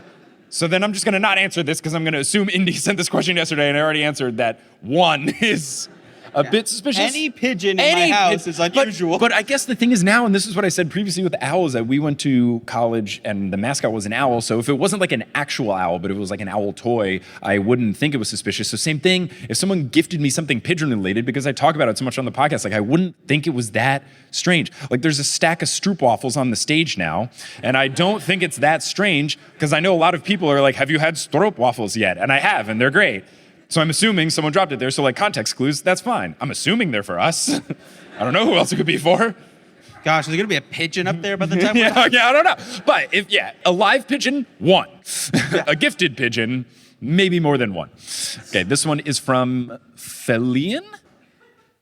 Okay, Feline. Feline says, hi, Mike. First of all, we wanted to thank you for reposting a post about meeting other podcast people. We've gathered 16 people because of it. So this was, oh, look at it. Oh my goodness. This is a thing that happened, and maybe some of you are in the same boat, and you can find this crew of 16 that's over here. I know a lot of people come to these shows alone just because they couldn't find someone else to drag to the show with, or they don't know anyone else who listens, or scheduling reasons like their friends couldn't come, whatever, especially when I do shows on Tuesday evenings. Yeah. So I understand a lot of people come to these shows alone, but if you ever have felt weird about it or anything, first off, I love going to movies and concerts alone. I think it's great, but also there's gotta be other people who are in the exact same boat as you, and guess what? You all like the same thing, at least two things. You at least like Percy Jackson and this podcast, so you could at least bond over that. So I'm always a fan of people trying to make friends from the show. So I'm glad that that happened. I'm glad that folks came together. 16 is wild. And if you want to make it more than 16, find that group after the show. Yeah, hang out at the bar and stuff. So now on to their question. Which side character would you like to learn more about in book 5? I don't know if Clarice counts as a side character, but I would like to learn more about her now that she has kind of gone through her struggles, and it seems like she could be gearing up to be a part of the team. She has not really been on a quest yet, so I think that would be interesting. And I also think Beckendorf and Selena would be interesting because they're like the most consistently like named people that haven't really done much. I feel like we've learned more about Beckendorf and Selena just kind of like there. So to learn more about the two of them, I think would be interesting as full named characters that we don't know a whole lot about. I feel like we just haven't heard from Bessie in a long time. Bessie! How is Bessie great. doing? Okay, this one is from Gwendolyn. The subject line is important cheese question. And then in parentheses, Okay. not in all caps, and a virtual thank you hug. Hi, Mike. Hi, Stephen. Obviously, when in the Netherlands, there's one important thing to discuss. Cheese, baby. We went to a store today that had purple cheese, which tasted like lavender, and it was amazing. Did you try any cheeses yet? And if so, do you have a favorite? We did try cheeses, because we went to the Tulip Museum, which was fantastic, and then a couple doors down was the Cheese Museum, and we all looked at each other and thought, well, obviously, we're going to the Cheese Museum. It's right there. I mean, And it was free, and you just got to eat a bunch of free samples, so that was great, and we had a ton. The standout ones for me is the beer cheese tasted so much like beer. I've had beer cheese in the past, but you can be like, oh, I got a hint of it. This was like, this just is solid beer. And then the pesto one was really good too. Yes. There was a green pesto cheese, and it was quite tasty. There was green pesto, there was red pesto, and blue pesto. I didn't know pesto came in colors. I only But- knew green and red. I didn't know blue. I wonder if blue is just dyed, but they were tasty, and I think that would be my favorite. There was goat cheese. I like goat cheese. Goat cheese is good. It was very, very good. All right, so this one is from Ada. They say, hey, Mike, you have said that you expect Luke to have some sort of redemption moment / arc that you are not into the idea of, but do you think that there's anything that could make him redeemable, or do you predict some sort of Snape 2? Love the show. Thanks for coming to Amsterdam. I would say that if we learn about what was going on during the scenes where we didn't see him, and we find out that he was maybe trying to do things to keep people safe, and maybe it was like all an act, because if he doesn't act really mean to Percy, because we only ever see him in a group. We've not had Luke alone. So there is still the chance that Luke feels bad about everything, but he has to put on this front of, oh, I have to hate Percy and be really mean to everybody, otherwise Kronos or whoever will know that something's up. So if that was the case, I would feel better about it. But otherwise, whatever, dude. Like, you're gearing up to be Snape 2 Electric Boogaloo, and I'm not feeling it. This one is from Ava. Say, hi, Mike. Really loving the show so far. So I was listening to an older episode like 5 episodes ago, and you were very upset that the Sphinx didn't have any riddles.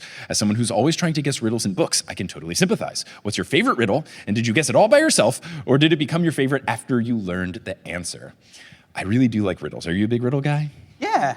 I love a riddle. My dad used to ask me them as we would wait for our pizzas to be delivered when we would go to our favorite pizza restaurant, DeLorenzo's in New Jersey. If you ever find yourself in central New Jersey, you gotta go. You've had DeLorenzo's pizza. Yes, it's delicious pizza. My favorite, Loved it. I think, would be just one of the first ones I figured out at a young age, which is the classic one person, you have twins, and one person always tells the truth and one person always lies, and you only get to ask one question and you have to figure out which one is the evil one. I figured that one out at a young age, and I have always had that stick in my head as my favorite. Do you have a favorite riddle? It's okay if you can't think of one. I know it's Yes, a tricky thing. the one that I thought was like really silly that has stuck in my mind is like, what wets as it dries? A towel. Yay! Oh, those are great. And I always love little candies. I don't know if you guys get Laffy Taffy over here, but it's a candy where they have little jokes, or we also have popsicles with jokes on them. Not over here too. Oh, you guys got to get some of these. It'll just be like very cheesy dad jokes that are either on the underflap of a wrapper for Laffy Taffy candy or a popsicle, where the way it does is the question will be at the bottom of the popsicle that is exposed, and then as you finish it, the answer shows up, which is a great dessert choice. And then they're dad jokes, so basically like mini riddles. Yeah, like, what's a pirate's favorite letter? No, you'd think it's R, but it's actually the C. Aha! Yeah. Nice. So this one is from Elise. Actually, correction after the fact due to a thankful email from Alice. It said, like Alice. Let's get into Alice's questions. 1, now that you've finished the book, what are your predictions about the next one? Like, what will happen? Will people die and who? I mean, yeah, people are totally going to die.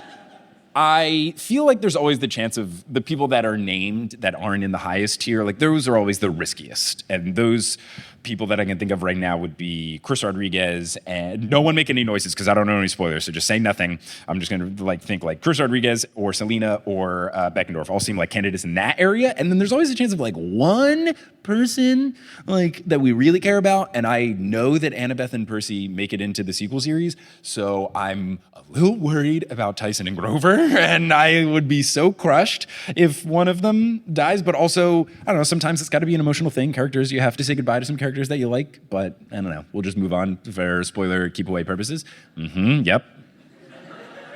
For the podcast listeners, I'm holding up the sign of this Dutch word I cannot say, but means trapdoor. The second question is, what do you think about us, in parentheses, your fans, viewing you as a celebrity? That's whack. I'm not that. I'm just a boy who did not read books and then did read books and documented the reading of said books. All I did was read books. And then be friends with me. Yay! And then be good at talking about it, so you've been on a lot. Yay! Okay, this one is from, is it Marine? Is that? Marine. Vera, and, oh man. Vera Thies? Dace and Zane? Cool. Zane, you had the easiest name. Well done. Hey, Mike and Steven, have you visited any European theme parks yet? If not, I'd really recommend visiting, oh boy, Efteling in Katscheuvel? In parentheses, they said, ha, try to pronounce that. Also, no worries if not. It's a beautiful park, rich in stories with some incredible thematic rides in nature, and with the ambition to be fully green by 2030. Whoa. Me and my sister are very proud to work there. I wanted to go there, and someone had been messaging me on Instagram saying that they worked there, and they were going to try to take me on a tour and stuff of it. Just didn't work out with the schedule because everyone was just so excited to come to these shows that we had to book an extra Potterless show, and I was just too busy with everything. But I would hope to come back. I got to do a straight tourism trip to Amsterdam because I didn't know that you have to reserve to get into the Anne Frank house 6 weeks in advance. I also didn't know that you have to do a reservation at the Pancake Upstairs restaurant. You have to do that like a week in advance. It's like tiny little pancake place that's like up like a ladder basically, and they only have 4 tables. And I've been to Amsterdam twice, and 2 times I've gone up, tried to eat there, and they go, we're full, and we're all booked. And then tried to do this theme park, which I've heard very good things about. So I'll have to come back just for a proper tourism-y tour. Yeah, can I come? Yes, of course. This one is from Rebecca. They say, hey, for me and for my partner Pierre, who came all the way from Sweden for Potterless last night, but had to go back today for university, my question is, if 2 of the gods/goddesses from the PJ universe came together to make the best musical duo in history, which ones do you think that it would be? I think Apollo is the easy first choice. Oh, yeah. Who would be the second to make the duo fantastic? Okay, so... I have a thought. Hermes is all about being quick, right? So he could be like the rap verse. Oh. Where you like, Well, Lin-Manuel Miranda is Hermes in the show. The rapping in Hamilton. No, but that would make sense from a music perspective. Yeah, that would be a good cast. Yeah, if you want the singer and the rapper, sure. Yeah, that could work. And did you have a different thought, or? No, I was just thinking, like we said, Apollo easy. He's the music guy. Right. I don't know. It's like, do we want someone like pizzazz? Like, would Dionysus be having a good time if he's like actually happy? He's like a DJ in the back, turn it into like a party thing, fist bumping, getting the people going. Spraying them with Diet Coke. Yeah. Yeah, for sure. It seems like a good vibe. All right, so this one is from Suzanne. Say, hi, Mike and Steven. Really enjoyed yesterday, and tonight is fun again, so thanks. 2 questions. 1, did Steven find out what IPA he had to ask for but didn't know how to pronounce? Okay, for those that were not here yesterday, I told us people were asking me about if I could pronounce any Dutch, and I said no. But I did say there was a beer at my hotel room yesterday that I was asking for, and I just said, could I have the bottled IPA? Because I was not going to try to pronounce it. I found a picture of it, so it is, there's like apostrophes and just like a T by itself. Like, this is not fair. But,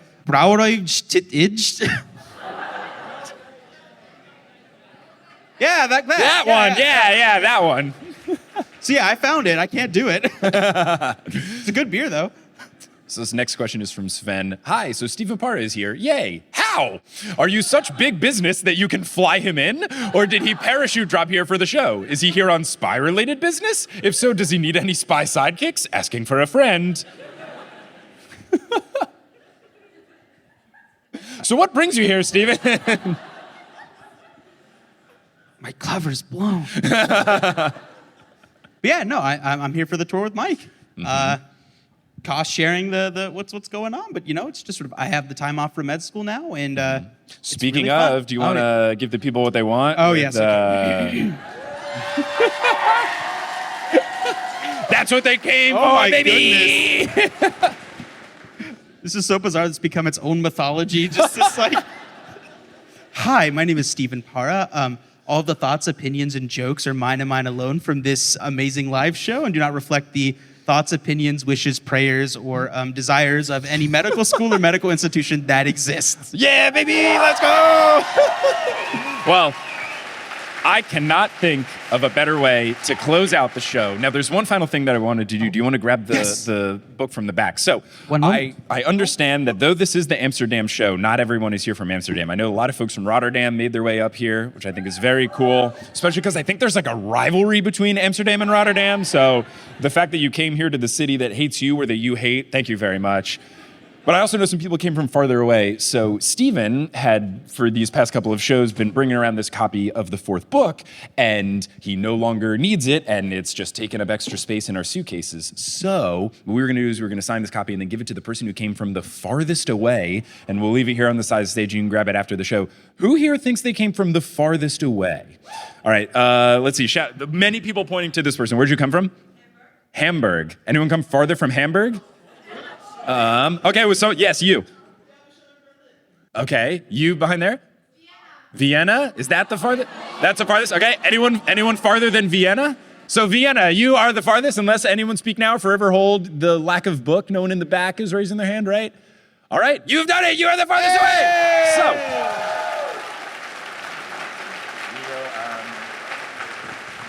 what is your name? Kalina. Okay, ready? Oh yeah, I was about to ask that, but then I talked over the first couple of letters. So let me turn to the dedication page, because now it's to you. So we'll cross out to Becky. And let's go, letter by letter. P as in penguin. Okay. Oh, Paulina, I'm so sorry. P is, okay. A as in apple. Okay. U as in girl. U as in umbrella, yeah. L as in Linus. Cool. I as in Ina. Uh-huh. N as in Ina and A as in Ina? Yeah, okay, cool. Okay, yeah. Sweet. So thank you so much for coming here. We'll say thanks for coming. Oh, this is hard to do. Coming from... You never expect to be writing with a microphone in your hand. Nope. It's not First time I've done this. So let me do that, and then I'll pass this over to you to get in the other part. And while you're doing that, I will say thank you all so much for coming out to the show. Give yourselves a round of applause for making it out. I will hold. Did you get the signature? Cool, good, great. good. Give it up to Stephen for being an incredible guest. Give it up to Kelly for running the merch table. You can still get merch in the back after the show. And give it up to everyone here at Boom Chicago, from the people who organized it to the people who are doing tech and sound and hospitality. Everyone was amazing, so give them a round of applause. Really appreciate you all coming out. This has been awesome. There were so many people that were here last night and tonight. This is a huge stage, which a packed house. This is wild. This was such a fun show. I had an absolute blast, and I hope to come back in the future for some more shenanigans, because this was a hoot. And look, if I'm picking favorite cities, Amsterdam sold the most tickets, so you're pretty highly ranked. So.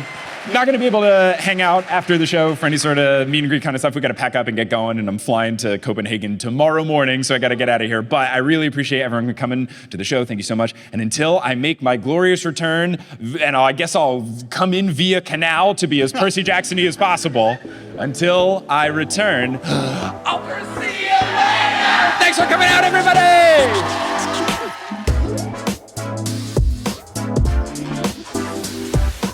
Thank you so much for listening to this episode of The Newest Olympian. This podcast is created, hosted, and produced by me, Mike Schubert. I also run the social media and the website. Our editor is Sherry Guo. The music is by Bettina Campamanes and Brandon Grugel, and the art is by Jessica E. Boyd. If you love the show, you're all caught up on the show, and you just can't get enough, you should check out our Patreon, where you can get access to loads of bonus content, bonus episodes, bloopers, director's commentary, monthly Q&A live streams, all sorts of good stuff lives at thenewestolympian.com/Patreon. And if you want to rep the show, you can get some merch at thenewestolympian.com/merch. If you want to be part of a larger community, you can join the Patreon, get access to our Discord, but you can also check us out on social media. We're at Newest Olympian on Twitter, Instagram, and Facebook. We have a subreddit, reddit.com/r/thenewest-olympian. We even have a TikTok account that Sherry runs. It's at Newest Olympian. Lots of good stuff on social media. This show wouldn't be possible without our patrons, and I want to give a shout out to our Ultra God tier patrons: Lotta Bartova, Kelsey Gillespie, The Damn Steam Nuggets, Vicky Garcia, Ellie Hoskovchova, Veronica Bartova, Haley Hastings, Robin Garcia, Frida Vikstrom, Megan Moon, Olivia Y, Craig McRoberts, Taylor Payne, Giselle Salvador, Peter Johnson, The Twin, Sabrina Balsiger, Boney Pony, Heather McMillan, Casey Williams, Polly Burge, Nikki Harris, Tatiana Schmidt, Sandra Rose, Bridget Lowry, Josh Sayer, Josh Wilkie, Abby Ryan, Wise Girl, Ashton Gabrielson, Marco Redhouse, Falcon Joey, James, Christopher William Boucher, Caden Mack, Sam Reeby, Carly Allen, Riley Kiedis, Mary Kelly, Audra, Mackenzie, Mrs. O'Leary, Aaron Wood,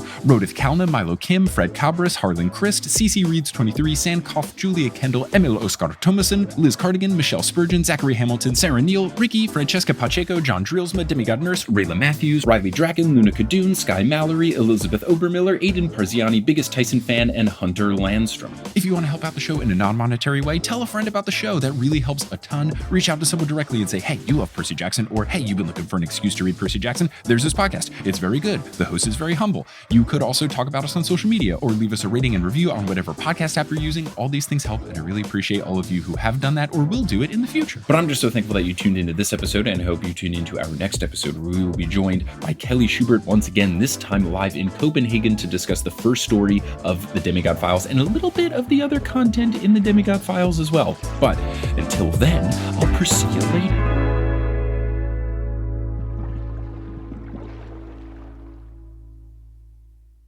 Hey, how's it going? It's me, ASMR Mick. So along our travels recently, we were in Kyoto, and there was just some very soothing music playing at one of the restaurants we stopped in. Took a quick voice memo, and here is that music.